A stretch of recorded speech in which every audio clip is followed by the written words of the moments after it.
आधुनिक समय में सरकार का आय का सबसे बड़ा सोर्स क्या है? टैक्स, जिसको हम हिंदी बोलते हैं कर। कर सरकार के द्वारा लोगों पर लगाया जाता है, जिसको हम बोलते हैं करारोपण। करारोपण की नीति से क्या लोग प्रभावित होते हैं? क्या अर्थव्यवस्था पर उसका कोई प्रभाव पड़ता है? तो जवाब है बिल्कुल हाँ। करारोपण की नीति का प्रत्यक्ष रूप से लोगों की आय का अर्थव्यवस्था पर, उत्पादन पर, रोजगार पर प्रभाव पड़ता है। तो इसलिए हमें जानना पड़ेगा कि करारोपण का किस प्रकार से आय, व्यय, उत्पादन, ठीक ना, बचत, उपभोग पर प्रभाव पड़ता है। ये सारी चीज़ों को जानना बहुत, क्योंकि सरकार ने केवल टैक्स लगा दिया और टैक्स वसूल लिया तो काम बन गया, ये तो फिर तानाशाही हो गया। पुराने समय में राजा महाराजा सोचते नहीं थे कि क्या होगा क्या नहीं होगा, इसका रिजल्ट क्या निकलेगा, टैक्स लगा दिया। जैसे ज़मींदार है, अंग्रेजों ने कहा ज़मींदारों से हमें इतना टैक्स दे दो, और ज़मींदारों ने फिर किसानों पर ओवर टैक्स लगा दिया। उनको मतलब ही नहीं था कि जब किसानों के पास उनकी पैसा बच रहा है या नहीं बच रहा है, उनको खाली टैक्स लेने से मतलब था। तो टैक्स लेने से ही केवल मतलब नहीं होना चाहिए, क्योंकि आधुनिक समय में टैक्स लगाना एक बहुत ही ज़्यादा सैद्धांतिक विषय है, जिसके पीछे बहुत ही ज़्यादा सोचने, समझने, जानकारी इकट्ठा करने की, डेटा कलेक्शन करने की ज़रूरत होती है। क्योंकि डायरेक्टली टैक्स का हमारी इकोनॉमी पर बहुत ही ज़्यादा इफ़ेक्ट होता है, और ये इफ़ेक्ट अच्छा भी होता है और ये इफ़ेक्ट बुरा भी होता है। तो नॉर्मली हर किसी को ये सोचना है, किसी भी अर्थव्यवस्था में विशेषज्ञों का कहना है कि टैक्स इस तरह से लगाया जाए ताकि टैक्स से पड़ने वाले नेगेटिव इफ़ेक्ट को कम से कम किया जा सके, यानी कि नेगेटिव इफेक्ट तो ना ही हो। तो ये यूनिट नंबर 2 का लेक्चर नंबर 12 हमारा चल रहा है, जहां पर हम इफेक्ट ऑफ टैक्सेशन की बात करने वाले हैं कि किस प्रकार से अर्थव्यवस्था पर, किस प्रकार से बचत पर, किस प्रकार से उपभोग पर क्या प्रभाव पड़ता है किसका? करारोपण में। क्योंकि केवल व्ययों की पूर्ति के लिए टैक्स अप्लाई कर देना ही बड़ी बात नहीं है, जबकि सरकार को ये ध्यान रखना पड़ता है कि टैक्स लगाने से अर्थव्यवस्था पर या लोगों पर किस प्रकार से आर्थिक प्रभाव पड़ता है। क्योंकि प्रभाव तो पड़ेगा ही, क्योंकि हम जो बड़ी मेहनत से कमाते हैं, हम इनकम करके लेके आते हैं और उसी इनकम पर सरकार टैक्स लगा देती है, तो हमारी खून पसीने की कमाई सरकार को यूं ही हम दे देते हैं, बदले में कुछ नहीं मिलता। तो इफ़ेक्ट तो भाई पड़ना ही है। क्यों? क्योंकि हमारी इनकम कम हो जाती है, हमारी परचेजिंग पावर कम हो जाती है। तो सरकार को इस बात पे, जबकि पुराने समय में जो प्रतिष्ठित अर्थशास्त्री थे, जो प्राचीन समय के, उन लोगों का मत था, जो प्राचीन अर्थशास्त्री थे, उनका कहना था कि टैक्स न्यूनतम होना चाहिए। किसका होना चाहिए? टैक्स न्यूनतम होना चाहिए, कम से कम होना चाहिए, और ऊपर से जो आर्थिक नीतियों पर, आर्थिक क्रियाओं पर सरकार का हस्तक्षेप कम से कम होना चाहिए। या हस्तक्षेप की नीति में वो लोग विश्वास करते हैं कि अर्थव्यवस्था को यूं ही चलते रहना चाहिए। सरकार को केवल और केवल नीति बनाने का, सरकार को लॉ एंड ऑर्डर मेंटेन करने का काम करना चाहिए। लेकिन हम सबको पता है आधुनिक समय में सरकार का काम केवल लॉ एंड ऑर्डर मेंटेन करने तक ही नहीं रह गया, उसका उत्पादन पर, उपभोग पर डायरेक्ट प्रभाव पड़ता है। तो ऐसे में अगर हम बात करें, आधुनिक समय में करारोपण के आर्थिक उद्देश्यों की प्राप्ति करने के लिए एक आवश्यक औजार होता है। कौन? टैक्स। सरकार चाहती है कि ज़्यादा से ज़्यादा टैक्स सरकार को मिले, ताकि उस टैक्स का प्रयोग करते हुए आम जन, अर्थव्यवस्था के विकास, राष्ट्रीय आय में वृद्धि के लिए कार्य किया जा सके और आर्थिक स्थिरता को बनाए रखा जा सके, व्यवस्था, वितरण आदि को भी बनाए रखा सके। हम सबको पता है कि टैक्स लगाने से उत्पादन पर, वितरण पर, आर्थिक स्थिरता पर, रोजगार पर आदि पर विभिन्न प्रकार से प्रभाव पड़ता है। तो आज की इस पूरी वीडियो में हम इसी बात पर डिस्कस करेंगे कि किस प्रकार से प्रभाव पड़ता है, क्योंकि ये जो प्रभाव होता है प्रतिकूल एवं अनुकूल दोनों हो सकता है। हो सकता है अर्थव्यवस्था के लिए, व्यक्ति के लिए फ़ायदा हो, क्योंकि देखिए टैक्स अगर वसूला जाएगा तो टैक्स का प्रयोग जो है सामान्य हित के लिए ही होगा। रोड बनेंगी, हॉस्पिटल बनेगा, ठीक है ना, स्कूल खुलेंगे, पेंशन वगैरह दिया जाएगा, स्कॉलरशिप मिलेगी, सब्सिडी दिया जाएगा, किसानों के जो है औजार वगैरह पर जो है उसका रेट कम करने के लिए सब्सिडी दिया जाएगा, खाद पर सब्सिडी दी जाएगी। तो कहीं ना कहीं फ़ायदा तो मिलेगा ही, लेकिन इसका एक साइड इफ़ेक्ट भी है कि इससे जो है लोगों को नुकसान भी होता है, जिसको हम बोलते हैं प्रतिकूल प्रभाव। इस प्रकार से टैक्स इस प्रकार से किया जाना चाहिए जिससे अनुकूल प्रभाव ज़्यादा हो, यानी कि अर्थव्यवस्था पर टैक्स लगाने का पॉजिटिव रिस्पॉन्स आना चाहिए। लोगों पर उसका नेगेटिव इम्पैक्ट तो पड़ेगा ही, आप रोक नहीं सकते, लेकिन वो नेगेटिव इफेक्ट कम से कम हो, इस बात को रोका जा सकता है।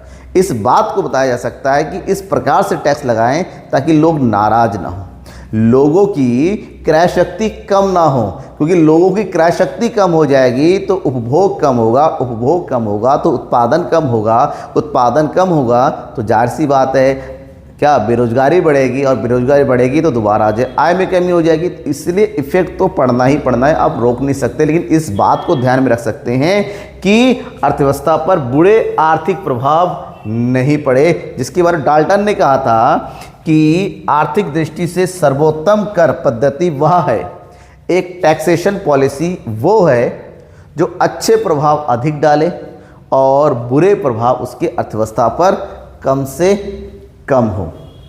तो यहाँ पर प्रोफेसर डाल्टन ने क्या किया, जो इफेक्ट पड़ता है इकोनॉमी पर उसको 3 श्रेणियों में बांटा है। उत्पादन पर पड़ने वाला प्रभाव नंबर 1, नंबर 2 वितरण पर पड़ने वाला प्रभाव, और नंबर 3 करारोपण के अन्य प्रभाव।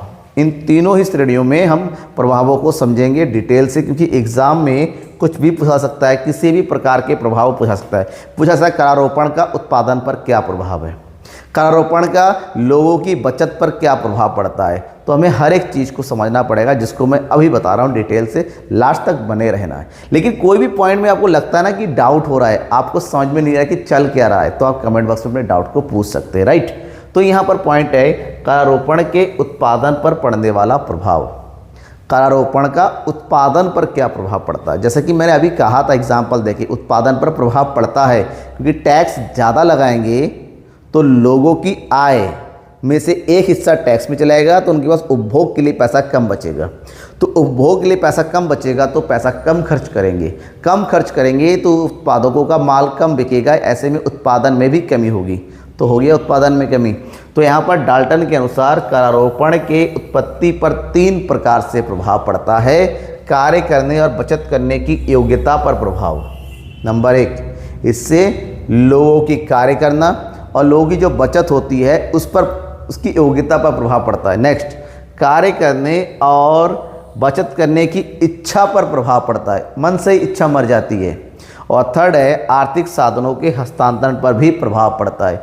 इनको डिटेल, क्योंकि सबसे इंपॉर्टेंट है यही वाला, उत्पादन पर पड़ने वाला प्रभाव। हो सकता है इन तीनों को अलग अलग से पूछा जाए, तो तीनों को डिटेल से समझना होगा आपको। पहला है कार्य करने और बचत करने की योग्यता पर कैसा प्रभाव पड़ता है।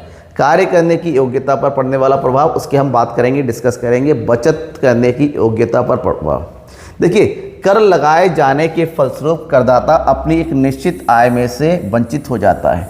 अगर आपकी इनकम 10,000 रुपये है, ठीक है, और उस हिस्से का 10% टैक्स दे रहे हैं, तो आपके पास कितना रुपये बचेगा, केवल 9,000। मतलब आपने अपनी खून पसीने की कमाई में से 1,000 रुपये सरकार को दे दिया, तो वो 1,000 रुपये तो आपकी इनकम में कम हो गया ना।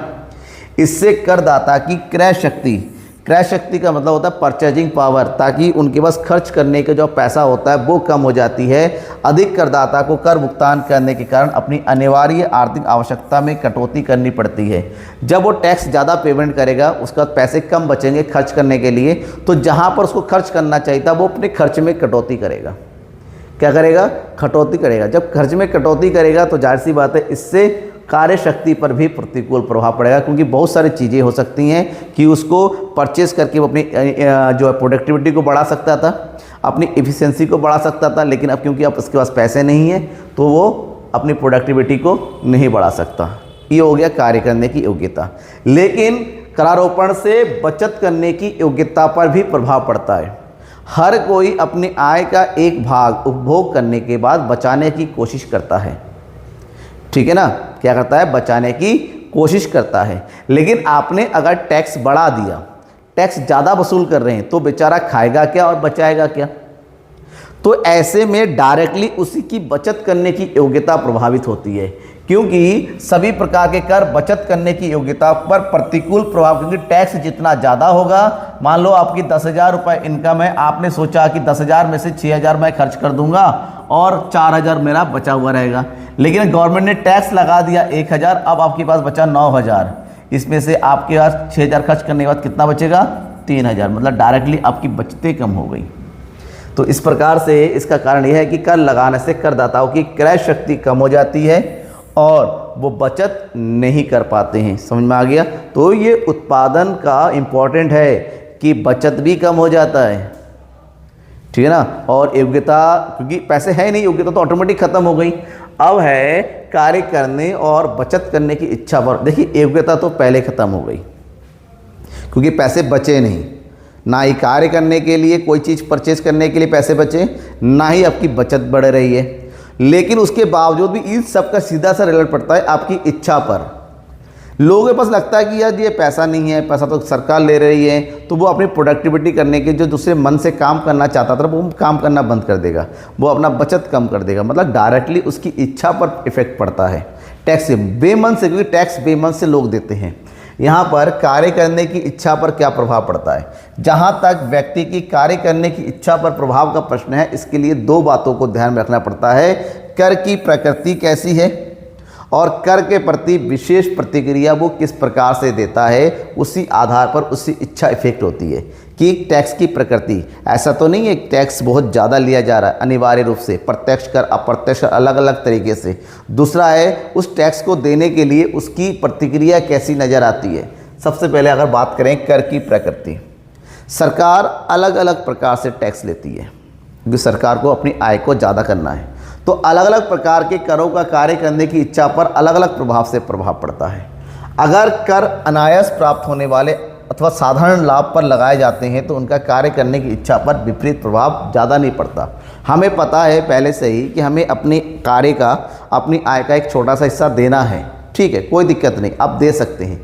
लेकिन आपने पेट्रोल पर टैक्स लगा दिया, आपने उपभोग पर टैक्स लगा दिया, आपने प्रॉपर्टी पर टैक्स लगा दिया, आपने अलग अलग तरीके से टैक्स लगा दिया, तो ऐसे में डायरेक्टली उसकी कर की प्रकृति ऐसी है कि ऐसे में उसकी कार्य करने की इच्छा पर डायरेक्टली इफेक्ट डालेगा। दूसरा है कर के प्रति व्यक्ति की प्रतिक्रिया भी उसे कार्य करने की इच्छा को प्रभावित करती है। प्रोफेसर डाल्टन ने इसको एक्सप्लेन किया है। प्रोफेसर डाल्टन की कर से संबंधित नीति बहुत ही ज़्यादा फेमस रही है, तो उन्होंने कहा है कि किसी भी व्यक्ति की मनोवैज्ञानिक प्रतिक्रिया उसे आय के लिए मांग की लोच जो वह अपने आय प्राप्त करने के लिए प्रयत्न या त्याग करने के रूप में करता है के द्वारा निर्धारित होता है। मतलब वो मेहनत कर रहा है, मजदूरी कर रहा है, खून पसीना बहा रहा है और बदले में उसको आय की प्राप्ति हो रही है और उसके ऊपर आप अलग अलग प्रकार के टैक्स लगा रहे हैं, तो टैक्स के प्रति उसकी प्रतिक्रिया प्रतिकूल हो जाएगी। कभी कभी होता है अपने टैक्स चोरी करने भी लग जाता है, तो पड़ा ना नेगेटिव इफेक्ट।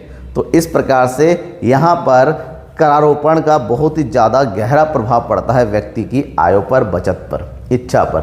देखिए बचत करने की इच्छा पर, पहले तो हमने कार्य करने की, अब तो ये बचत, क्योंकि डायरेक्ट मैंने अभी बताया कि आपके के ऊपर टैक्स लग जा रहा है और आप अपनी आय का एक भाग टैक्स के रूप में दे रहे हैं जो कि आप देना नहीं चाहते हैं, क्योंकि आपको लगता है कि जितना मेरी टैक्स बनना चाहिए था उससे ज़्यादा टैक्स लगाया जा रहा है। ऐसे में धीरे धीरे आपकी बचत करने की इच्छा जो है वो भी मरने लगेगी। सामान्य रूप से करारोपण का बचत करने की इच्छा पर प्रतिकूल प्रभाव हमेशा टैक्स बचत को कम करता है बेटा। इसका कारण यह है कि कर लगने से अथवा वस्तुओं के मूल्य बढ़ने से लोग अपने वर्तमान उपभोग में कमी ना करके, जबकि क्या होता है, देखिए नॉर्मली क्या होता है ना, लोगों का खर्च, क्योंकि हम क्या करते हैं अपनी आय का एक भाग खर्च करते हैं और एक भाग बचाते हैं। अगर टैक्स बढ़ जाता है तो नॉर्मली लोग ये करते हैं कि टैक्स बढ़ने से अपनी बचतों को कम कर देते हैं, उपभोग वैसा का वैसा रखते हैं। जबकि सामान्यतः होना ये चाहिए कि लोग अगर टैक्स बढ़ रहा है तो अपनी खर्चों में कुछ कटौती करें ताकि बचत बढ़ाया जा सके और उसको बाद में निवेश कर सके। जबकि ये भावना भारत देश में या फिर सामान्यतः लोगों के अंदर कम है। आप मान लीजिए आपके पास पैसे कम है, आप अपना खर्च कम नहीं करेंगे, उधर आपका बचत भले ही कम हो जाए, कोई दिन आज 1000 रुपये बचाते कल 800 बचाएंगे, तो इस तरीके से उनकी बचत करने की इच्छा डायरेक्टली प्रभावित होती है और भविष्य के लिए उनके पास ज़्यादा कुछ नहीं बचता है। इसी चीज़ को डाल्टन ने कहा कि करारोपण व्यक्तिगत बचत और विनियोग दोनों को हतोत्साहित कर सकता है। अगर आप करारोपण सही तरीके से ना लगाएं तो लोगों की जो सेविंग्स है, सेविंग प्रभावित होगी और सेविंग प्रभावित होने से डायरेक्टली उसके निवेश भी प्रभावित होगा, क्योंकि लोगों के पास बचत है नहीं, पैसा है नहीं, तो निवेश कहाँ से करेगा? अपना घर खेत थोड़ा ना बचेगा निवेश करने के लिए। तो यहाँ पर टैक्स ध्यान में रखना है सरकार को कि इस प्रकार से लगाया जाए ताकि लोगों की कार्य क्षमता, लोगों की बचत करने की क्षमता, दोनों पर किसी प्रकार का विपरीत प्रभाव ना हो। अगर कुछ इफेक्ट पड़ता भी है, इफेक्ट तो पड़ेगा, वो इफेक्ट कम से कम हो ताकि उसकी इच्छा पर कम से कम ना हो। योग्यता पर भले ही हो जाए लेकिन इच्छा पर, क्योंकि इच्छा बड़ी चीज़ है। नेक्स्ट है आर्थिक साधनों के स्थानांतरण पर प्रभाव। क्या है ना, करारोपण के फलस्वरूप के साधनों का हस्तांतरण भी होता है। इससे उत्पत्ति की मात्रा ही नहीं वरन उसकी संरचना भी प्रभावित होती है। फॉर एग्जाम्पल, उत्पादन करने के लिए विभिन्न साधनों का प्रयोग होता है, उत्पादन के साधन बोलते हैं इसको। अब उत्पादन के साधनों पर अगर सरकार ने ज़्यादा टैक्स लगा दिया, इससे क्या होता है ना, साधनों पर ज़्यादा टैक्स लगाने से उत्पादन लागत में वृद्धि होगी और उत्पादक क्या करेगा, उत्पादन लागत में वृद्धि होने पर उत्पादक उस चीज़ का उत्पादन कम कर देगा जिस चीज़ का वो पहले, आप उन साधनों का प्रयोग उस जगह पे लगाएगा या उस प्रकार के साधनों का प्रयोग करेगा जहाँ पर टैक्स कम लगता हो और उसके लाभ में वृद्धि होती हो। इसका मतलब होता है साधन, टैक्स के कारण साधनों का प्रयोग परिवर्तित हो जाता है। जहाँ वो जिस चीज़ का उत्पादन कर रहा था उस उत्पादन पर टैक्स बढ़ने से अब वो साधन उस चीज़ पर ना होकर कहीं और उसका प्रयोग करता है, क्योंकि उत्पादक को तो एक ही चीज़ चाहिए, वो है लाभ। अगर उसके लाभ में टैक्स के कारण कोई प्रभाव पड़ता है तो वो हमेशा अपने उत्पादन की प्रक्रिया को बदल देगा, साधनों को एक जगह से दूसरे यहाँ पर जो है स्थानांतरित कर देगा। समझ में आ गया? इस चीज़ को आप ध्यान रखिएगा कि डायरेक्टली करारोपण पर का किस प्रकार से प्रभाव होता है। साधनों का स्थानांतरण किस दिशा में होगा, संबंधित वस्तुओं की मांग और पूर्ति की लोच, देखिए सॉरी यहाँ पर लोच लिखा हुआ है, ये लोच पर निर्भर करता है कि किस दिशा में जाएगा, कम होगा, बढ़ेगा, किस, ये सब बातें डिपेंड करती हैं इन 3-4 पॉइंट से। नंबर 1, सामाजिक कल्याण की दिशा में, सामाजिक कल्याण के प्रतिकूल व हानिकारक होने की दिशा में, वर्तमान उपयोग से भविष्य के उपयोग को स्थानांतरण, एक स्थान से दूसरे स्थान। देखिए सबसे पहला सामाजिक कल्याण, अगर टैक्स के घटने और बढ़ने पर पॉजिटिव इफेक्ट होता है तो उसको लगता है कि अब जो है सामाजिक कल्याण पर ज़्यादा बल देना चाहिए, क्योंकि नॉर्मल तो फ़ायदा हो नहीं रहा है, तो हो सकता है सामाजिक कल्याण से संबंधित वस्तुओं का उत्पादन ज़्यादा करें। नंबर 2, सामाजिक कल्याण के प्रतिकूल व हानिकारक वस्तु, क्योंकि उसको लगता है कि जो काम मैं कर रहा हूँ उससे मुझे फ़ायदा मिल नहीं रहा है, ऐसे वस्तु को उत्पादन करूँ जिससे हो सकता है समाज का नुकसान हो। नेक्स्ट है वर्तमान उपयोग से भविष्य के, अब वो वर्तमान में वस्तु को उपभोग कर रहा है, वो ऐसी वस्तु को उत्पादन करके वो भविष्य के तरफ देखेगा कि भविष्य में किन वस्तुओं का उत्पादन बढ़ाया जाए ताकि लाभ अधिकतम बढ़ाया जा सकता है। और लास्ट वन, एक स्थान से आपने यहाँ पर मान लीजिए उत्तराखंड में आप रह रहे हैं, उत्तराखंड में टैक्स बढ़ा दिया तो आप अपना बोरिया बिस्तरा उठाएंगे और ऐसी जगह पर चले जाएंगे, ऐसे स्टेट में चले जाएंगे। जैसे हम बात करते हैं टेस्ला के मालिक एलन मस्क, क्या होता है, इंडिया में उसको प्लांट लगाना था अपना, बात सब कुछ हो गई लेकिन बात फंसी पेंच पर सेल्स टैक्स के ऊपर। अब सरकार ने कहा कि आपको सेल्स टैक्स थोड़ी छूट होगी, जितना जितना आप मांग रहे उतना नहीं। उधर चाइना ने एलन मस्क को ऑफर दे दिया कि हम आपके सेल्स टैक्स में, तो जो यहाँ पर लगना चाहिए था टैक्स के चक्कर में अब वो चाइना की तरफ शिफ्ट होता नज़र आ रहा है। अब किस करवट ये ऊँट बैठेगी पता नहीं, लेकिन एक टैक्स ने पूरा साथ, क्योंकि अगर उत्पादन यहाँ पर होता हमारे देश में तो यहाँ पर लाखों लोगों को नौकरी मिलती, डायरेक्टली, इनडायरेक्ट तो और लाखों लोगों को जो है पर रोज़गार मिलता ही मिलता, देश का कितना ज़्यादा फ़ायदा होता आप कुछ सोचिए। लेकिन एक टैक्स के चक्कर में एलन मस्क की कंपनी इंडिया में लगते लगते अब चाइना की तरफ बढ़ती हुई नज़र आ रही है। फिलहाल डील पक्का नहीं हुआ है, ठीक है ना, अब ये मान के 100% हो गया है, कुछ भी हो सकता है, लेकिन पेंच तो टैक्स के चक्कर में ही फंसा हुआ है ना। मतलब एक स्थान से दूसरे स्थान पर उत्पादन शिफ्ट हो सकता है केवल टैक्स नीति के गलत होने से। करारोपण का वितरण पर प्रभाव पड़ता है, डिस्ट्रीब्यूशन पर वितरण मतलब डिस्ट्रीब्यूशन पर, effect of taxation on distribution. किस तरीके से करारोपण का वितरण पर महत्वपूर्ण प्रभाव पड़ता है। कुछ देश में असमानता को बढ़ाते हैं तथा कुछ देश आय और संपत्ति की असमानता को कम करते हैं। देखिए टैक्स इस प्रकार से होना चाहिए तो समाज में संपत्ति का, समाज में आय का एक अच्छा सुनिश्चित वितरण होना चाहिए। इसीलिए भारत देश में प्रगतिशील टैक्स व्यवस्था है, जहां पर अमीरों पर ज़्यादा टैक्स लगता है और गरीबों पर कम या फिर जीरो टैक्स लगता है। डाल्टन के अनुसार अन्य बातें अगर समान रखी जाए तो करारोपण एक ऐसी श्रेष्ठ है जहां पर करारोपण द्वारा धनी व्यक्तियों पर ऊंचे, देखिए मैंने कहा भारत में प्रगतिशील है, उन्होंने वही कहा कि धनी व्यक्ति पर ऊंचे और प्रगतिशील कर लगाए जाने चाहिए, लेकिन जैसे जैसे इनकम बढ़ेगी टैक्स का रेट भी बढ़ता चला जाएगा और अपनी इनकम का एक बड़ा भाग वो टैक्स के रूप में देगा, जबकि उस मिलने वाले टैक्स को गरीब व्यक्तियों के कल्याण पर खर्च किया जाता है। इसी से समाज में समानता बढ़ती है। लेकिन अगर अमीर गरीब के ऊपर टैक्स एक समान लगाया जाए तो समानता कभी नहीं बढ़ेगी। अमीर का इनकम ज़्यादा है वो तो ज़्यादा टैक्स दे ही देगा, लेकिन गरीब बेचारा कहाँ से टैक्स देगा। तो ध्यान में रखना चाहिए कि वितरण समान रूप से होना चाहिए संपत्ति का, और समाज में इक्वलिटी की भावना पैदा होनी चाहिए। करारोपण के अन्य प्रभाव किस प्रकार से, सबसे पहला है उपभोग पर प्रभाव। आय का एक भाग टैक्स के रूप में देने से हमारी क्रय शक्ति कम हो जाती है। क्रय शक्ति का सीधा मतलब उपभोग से होता है, क्योंकि हम अपने जीवन को सुचारू रूप से चलाने के लिए आय करते हैं, और आय का एक हिस्सा अगर हमने टैक्स के रूप में दे दिया तो हमारी उपभोग की प्रवृत्ति भी कम हो जाती है। हम कहीं ना कहीं उपभोग जो है कम कर देंगे। इसलिए ध्यान में ये रखा जाता है कि अर्थव्यवस्था में उपभोग का स्तर बनाए रखा जाना चाहिए। इसीलिए ऐसी वस्तुओं पर टैक्स ज़्यादा लगाया जाता है जो गरीब लोग जिनका प्रयोग कम करते हैं, ताकि उनको टैक्स कम दे और उनका उपभोग बढ़ता रहे, उपभोग जारी रखे और उनका सामाजिक कल्याण भी होता रहे। नेक्स्ट वन इज आर्थिक स्थिरता पर प्रभाव।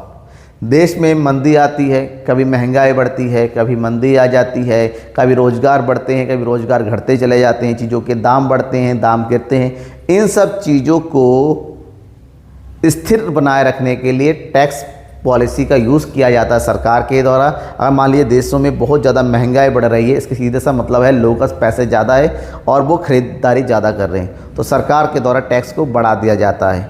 वहीं पर मंदी है, लोगों के पास पैसे नहीं है, तो टैक्स को घटा दिया जाता है ताकि उनकी परचेजिंग पावर बढ़े।